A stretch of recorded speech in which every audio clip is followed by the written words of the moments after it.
에스더 1장. 아하수에로 왕 때에 있은 일이다. 아하수에로는 인도에서 에디오피아에 이르기까지 127지방을 다스린 왕이다. 아하수에로 왕은 도성수산에서 왕위에 올라 나라를 다스린 지 3년째 되던 해에 모든 총독과 신하들을 불러서 잔치를 베풀었다. 페르시아와 메대의 장수들과 귀족들과 각 지방 총독들을 왕궁으로 초대하여 자기 왕국의 지인인 영화로운 부유와 찬란한 위엄을 과시하였다. 잔치는 여러 날 동안 무려 180일이나 계속되었다. 이 기간이 끝난 뒤에 왕은 도성수산에 있는 백성을 빈부귀천을 가리지 않고 모두 왕궁 정원 안뜰로 불러들여서 이래 동안 잔치를 베풀었다. 정원에는 흰실과 붉은빛 털실로 짠 휘장을 쳤는데 그 휘장은 대리석 기둥에 은고리에 흰실과 보랏빛 실로 꼰꼰으로 매달았다. 화반석과 백석과 운모석과 흑석으로 덮인 바닥에는 금과 은으로 입힌 의자들이 놓여 있었다. 술잔은 모두 금잔이었는데 모양이 저마다 달랐다. 왕이 내리는 술은 풍성하였다. 그날은 어전 음주법을 따르지 않았으므로 많이 마시고 싶은 사람은 많이, 적게 마시고 싶은 사람은 적게 마셨다. 그것은 왕이 모든 술 심부름꾼에게 마실 이들이 원하는 만큼 따라주라고 지시하였기 때문이다. 와수디 왕후도 부인들을 초대하여 아하수에로 왕의 그 궁궐 안에서 잔치를 베풀었다. 이래가 되는 날에 왕은 술을 마시고 기분이 좋아지자 자기를 받드는 7궁전 넷이 곧 무만과 비스다와 하르보나와 빅다스와 아박다와 세달과 가르가스에게 이르기를 와우스디 왕후가 왕후의 관을 쓰고 왕 앞으로 나오게 하라고 명령하였다. 왕후가 미인이므로 왕은 왕후의 아름다움을 백성과 대신들 앞에서 자랑하고 싶었던 것이다. 그러나 와스디 왕후는 내시들에게 왕의 명령을 전하여 듣고도 왕 앞에 나오기를 거절하였다. 이 소식을 들은 왕은 화가 몹시 났다. 마음속에서 분노가 불같이 치밀어 올랐다. 왕은 곧 법의 밝은 측근 전문가들과 이 일을 의논하였다. 왕이 법과 재판에 관하여 잘 아는 이들과 의논하는 것은 그 나라의 관례였다. 왕 옆에는 가르스나와 세달과 아드마다와 다시스와 메레스와 마르스나와 무무간 등 페르시아와 메대 7대신이 있어서 늘 왕과 직접 대면하여 의견을 나누었는데 그들은 나라 안에서 벼슬이 가장 높은 사람들이었다. 내시들을 시켜서 전달한 나 아하수에로의 왕명을 와시디 왕후가 따르지 않았으니 이를 법대로 하면 어떻게 처리해야 하오? 무무간이 왕과 대신들 앞에서 대답하였다. 와시디 왕후는 임금님께만 잘못을 저지른 것이 아니라 아하수에로 왕께서 다스리는 각 지방의 모든 신하와 백성에게도 잘못을 저질렀습니다.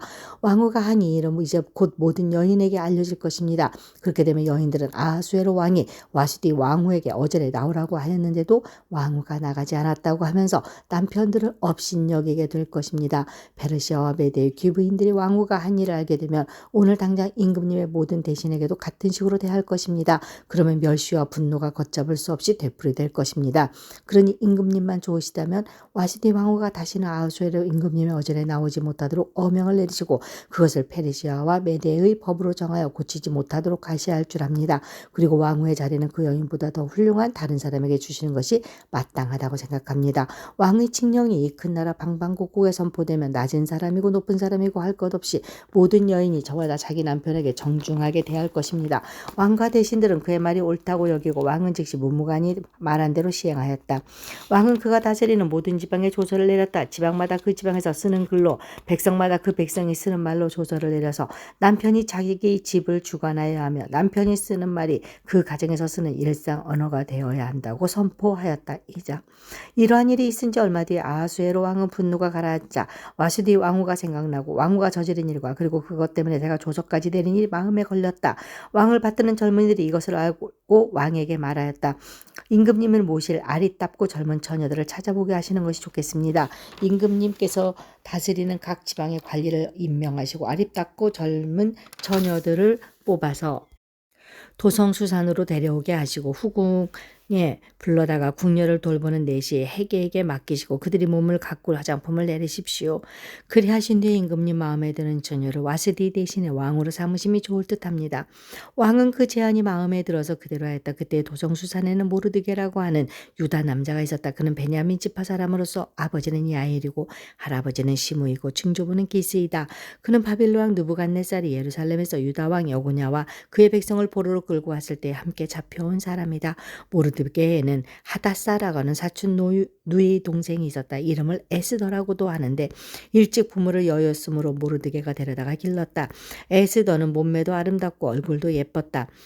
에스더가 부모를 여의었을 때 모르드게가 그를 딸로 삼았다. 왕이 내린 명령과 조소가 공포되니 관리들은 처녀를 많이 뽑아서 도정수산으로 보내고 헤게가 그들을 맡아 돌보았다. 에스더도 뽑혀서 왕궁으로 들어가 궁녀를 맡아보는 헤게에게로 갔다. 헤게는 에스더를 좋게 보고 남다른 대우를 하며 곧바로 에스더에게 화장품과 특별한 음식을 주었다. 또 궁궐에서 시녀 7명을 골라 에스더의 시중을 들게 하고 에스더를 시녀들과 함께 후궁에서 가장 좋은 자리를 옮겨서 그곳에서 지내게 하였다. 에스더는 자기의 민족과 혈통을 밝히지 않았다. 모르드게가 에스더에게 그런 것은 밝히지 말라고 단단히 일러두었기 때문이다. 모르드게는 에스더가 잘 지내는지 또 에스더가 어떻게 될지를 알려고 날마다 후궁 근처로 왔다 갔다 했다. 처녀들은 아하수에로 왕 앞에 차례대로 나아갈 때까지 정해진 비용법에 따라서 12달 동안 몸을 가꾸었다.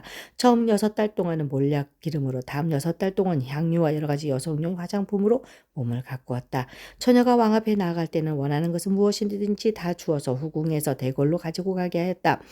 저녁에 대궐로 들어간 처녀가 이튿날 아침에 나오면 후궁들을 맡아보는 왕의 넷이 사스가스가 별공으로 데리고 왔다. 왕이 그를 좋아해 특별히 지명하여 부르지 않으면 다시는 왕 앞에 나아갈 수 없었다.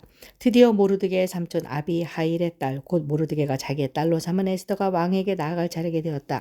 에스더는 궁녀를 돌보는 왕의 내시 헤게가 하라는 대로 몸 단장을 하였을 뿐이고 다른 꾸미개는 요구하지도 않았다. 그런데도 에스더는 누가 보아도 아랫다웠다. 그가 아하수에로 왕의 침전으로 불려 들어간 것은 아하수에로가 다스린 지 7년째 되는 열째 달 곧 데벳 월이었다. 왕은 에스더를 다른 궁녀들보다 더 사랑하였다. 에스더는 모든 처녀들을 제치고 왕의 귀여움과 사랑을 독차지하였다. 드디어 왕은 에스더의 머리에 관을 씌우고 와시디를 대신하여 왕후로 삼았다. 왕은 에스더를 위하여 큰 잔치를 베풀고 대신들과 신하들을 다 초대하였으며 전국 각 지방에 세금을 면제해주고 왕의 이름으로 여러 가지 상을 푸짐하게 내렸다. 처녀들이 두 번째로 소집된 일이 있는데 그때에 모르드게는 대궐에서 일을 맡아보고 있었다. 에스더는 자기의 혈통과 민족에 관해서는 모르드게가 시킨 대로 입을 다물었다. 에스더는 모르드게의 스라에 있을 때에도 모르드게가 하는 말은 늘 그대로 지켰다. 모르드게가 대궐문에서 근무하고 있을 때 문을 지키는 왕의 두넷이 빅단과 데레스가 원한을 품고 아하수에로 왕을 죽이려는 음모를 꾸몄다. 그 음모를 알게 된 모르드게는 에스더 왕후에게 이 사실을 알리고 또 에스더는 그것을 모르드게가 일러주었다고 하면서 왕에게 말하였다.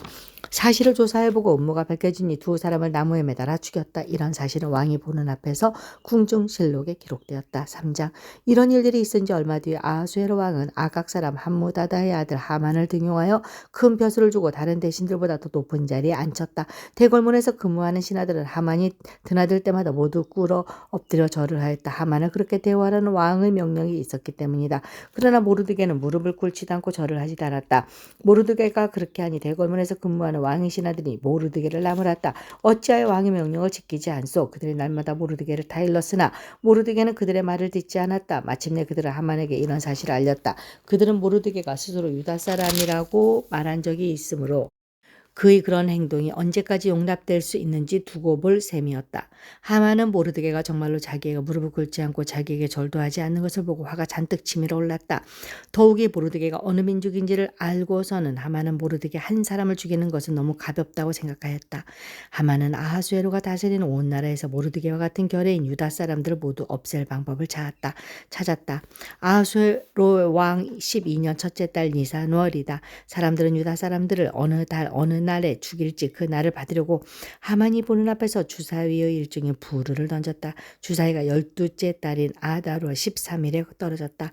하만은 아하수에로 왕에게 말하였다. 임금님께서 다스리시는 왕국의 여러 지방에 널리 흩어져 사는 민족이 하나 있는데 그들은 자기들끼리만 모여 삽니다. 그들의 법은 다른 어떤 백성의 법과도 다릅니다. 더욱이 그들은 임금님의 또 지키지 않습니다. 임금님께서 그들을 그냥 두시는 것은 유익하지 못한 일이라고 생각합니다. 임금님께서만 좋으시다면 그들을 모두 없애도록 조서를 내려 주시기를 바랍니다. 그러면 저는 은화 10,000달란트를 임금님의 금고출납을 맡은 관리들에게 주어서 입금시키도록 하겠습니다. 그러자 왕은 자기 손가락에 끼고 있는 인장 반지를 빼서 아각 사람 함무다다의 아들인 유다 사람의 원수 하만에게 맡겼다. 왕이 하만에게 일렀다. 그 돈은 경의 것이요 그 백성도 경에게 맡길 터이니 알아서 좋을 대로 하시오. 첫째 달 13일에 왕의 서기관들이 소집되었다. 그들은 하만이 불러주는 대로 각 지방의 글과 각 민족의 말로 조서를 만들어서 왕의 대신들과 각 지방의 총독들과 각 민족의 귀족들에게 보냈다. 조서는 아하수에로 왕의 이름으로 기념으로 작성되었고 거기에 왕의 인장 반지로 도장을 찍었다. 그렇게 한 다음에 보발꾼들을 시켜서 그 조서를 급히 왕이 다스리는 모든 지방으로 보냈다. 그 내용은 12달째 달인 아달월 13일 하루 동안에 유다 사람들을 남녀노소 할 것 없이 모두 죽이고 도륙하고 진멸하고 그들의 재산을 빼앗으라는 것이다. 각 지방에서는 그 조서를 법령으로 공포하여 각 민족에게 알리고 그날을 미리 준비하게 하였다. 왕이 명령이 떨어지자 곧 보발꾼들이 떠나고 도정수산에도 조서가 다 붙었다. 왕과 하만 함께 술잔을 기울이며 앉아 있었지만 수산성은 술렁거렸다. 4장 모르드게는 이 모든 일을 알고서 옷을 찢고 굵은 베옷을 걸치고 죄를 뒤집어 쓴 채로 성 안으로 들어가서 대성통곡을 하였다. 그런데 굵은 베옷을 입고서는 어느 누구도 대궐문 안으로 들어갈 수 없었으므로 그는 대궐문 밖에 주저앉았다. 왕이 내린 명령과 조서가 전달된 지방마다 유다 사람들은 온통 단식하고 금식하며 슬프게 울부짖었다.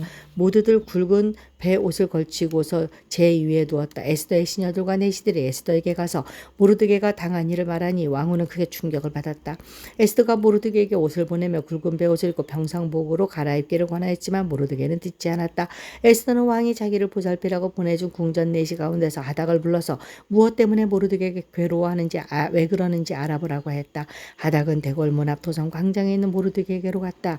모르드게는 자기에게 일어난 일을 처음부터 끝까지 하닥에게 모두 이야기하였다. 하만이 유다 사람을 모조리 없애려고 왕의 금고출납을 맡은 관리들에게 주어 입금하겠다고 약속한 돈의 정확한 액수까지 밝혔다. 모르드게는 수산성에 선포된 유다 사람을 전멸시키라는 칙령의 사본을 하닥에게 건네주면서 에스더에게 그것을 보이고 설명하여 드리라고 했다. 또한 모르드게는 에스더가 직접 어전에 나가서 왕에게 자비를 구하고 최선을 다하여 자기 결의를 살려달라고 탄원하도록 하닥을 시켜서 부탁하였다. 하닥은 돌아가서 모르드게에게 들은 이야기를 에스더에게 전하였다. 에스더는 다시 하닥을 보내서 모르드게에게 이렇게 전하라고 하였다. 임금님 부르시지 않는데 안뜰로 들어가서 왕에게 다가가는 자는 남자든지 여자든지 모두 사형으로 다스리도록 되어 있습니다.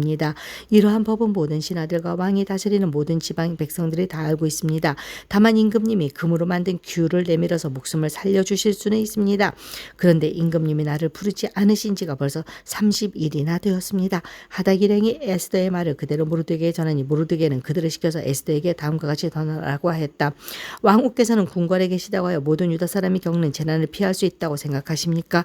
이런 때 왕후께서 입을 다물고 계시면 유다 사람들은 다른 곳에서라도 도움을 얻어서 마침내는 구원을 받고 살아날 것이지만 왕후와 왕후의 집안은 멸망할 것입니다. 왕후께서 이처럼 왕후의 자리에 오르신 것이 바로 이런 일 때문인지를 누가 압니까?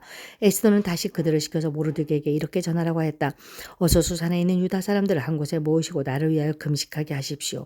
사흘 동안은 밤낮 먹지도 마시지도 말게 하십시오. 나와 내 시녀들도 그렇게 금식하겠습니다. 그렇게 하고 난 다음에는 법을 어기고서라도 내가 임금님께 나아가겠습니다. 그러다가 죽으면 죽으렵니다. 모르드게는 나가서 에스더가 일러준 대로 하였다. 5장 금식한 지 사흘째 되는 날에 에스더는 왕후의 예복을 입고 대궐 안뜰로 들어가서 대궐을 마주보고 섰다. 그때 왕은 어전 안에 왕좌에서 문 쪽을 바라보고 앉아 있었다.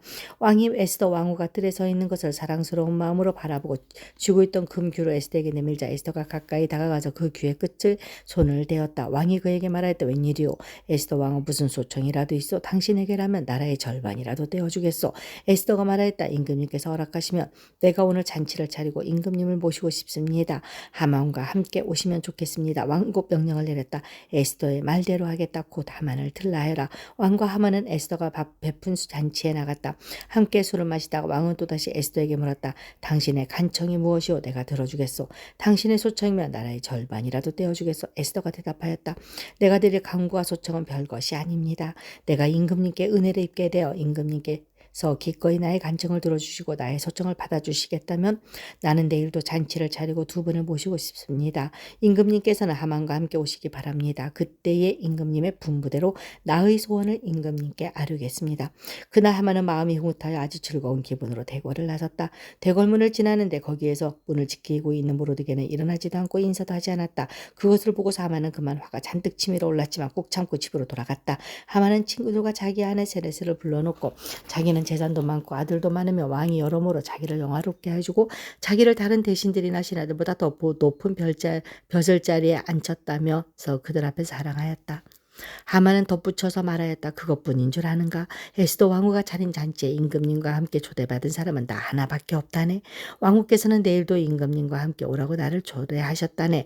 그러나 대궐문에서 근무하는 모르드게라는 유다 녀석만 보며 이 모든 것이 나에게 하나도 만족스럽지 않네. 그 안에 세데스와 친구들이 하나같이 하만에게 말하였다.